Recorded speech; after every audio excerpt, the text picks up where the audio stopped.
Hey, small group leaders, Pastor John here. Just wanted to give you the vlog for this week, so a little bit of heads up. We're trying to get them out just a little bit earlier. This week we're going to be in 2 Peter 1, verses 3 to 15. So a little bit bigger chunk this week, but no big deal. This is the stuff that I garnered from that. My first 3 points are equipped to grow, promised to grow, and commanded to grow. The application points I pulled out of that are practice makes perfect and memorize. I know it doesn't flow quite as well as last week, but that's what I've got from it. If I change anything, I'll let you know. But let me walk you through the small group stuff. Again, have them read the passage and walk through it together. But here are my true-false questions. Number 1, Jesus saved me and now I am perfect and do not need to grow. That is, of course, absolutely false. Number 2, I am equally sinner and saint.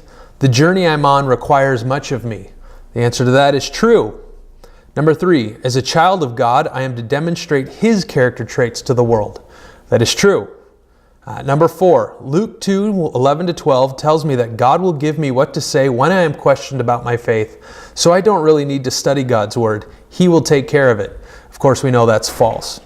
Number 5 is Jesus is really nice. He wouldn't command me to do something that takes time and effort. That is, of course, false.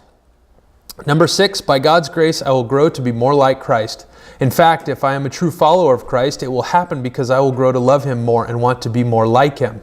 That is true, and that's probably the one that'll garner the most discussion. So just be ready for that question. Number 7 is this: if I truly work hard at knowing Christ, not falling, as Peter says in our passage tonight, my walk, I'll have to reword this a little bit, my walk will become easier because I will have less pull from the world and more pull from Christ.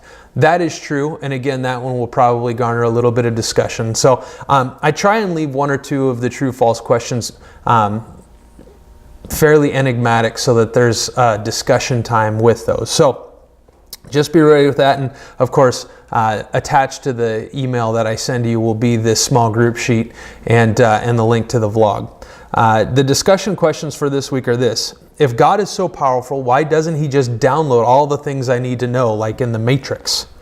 That question I want you to take some time on. Let the students answer, give them a chance to talk about it, but then I want you to draw them into the discussion on sanctification being a two-handed work, where God does require us to work. And the reason He does that is that He wants us to love Him. And if He were just to download stuff into our brains, then it wouldn't be truly loving Him. It would be just work.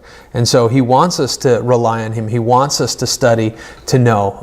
And actually, Timothy tells us that we need to study to show ourselves approved. So get into that discussion. The second discussion question for this week is: how does my faithfulness in this area project the gospel to those around me? And again, let them answer, but I really want you to direct the discussion into areas that if we truly love God, if we truly believe in who He is, if we truly believe in what He's done for us, then our study and our learning about Him and our being able to use that in day-to-day conversation really is a presentation of the gospel. And as we do study and as we do learn and as we do inject, or our Christianity injects itself into every part of our life, we do present the gospel more and more. So that's basically the answer to that. But again, let the kids discuss it and have a good week. I am praying for you, and I hope these are becoming more and more helpful. All right, have a good week.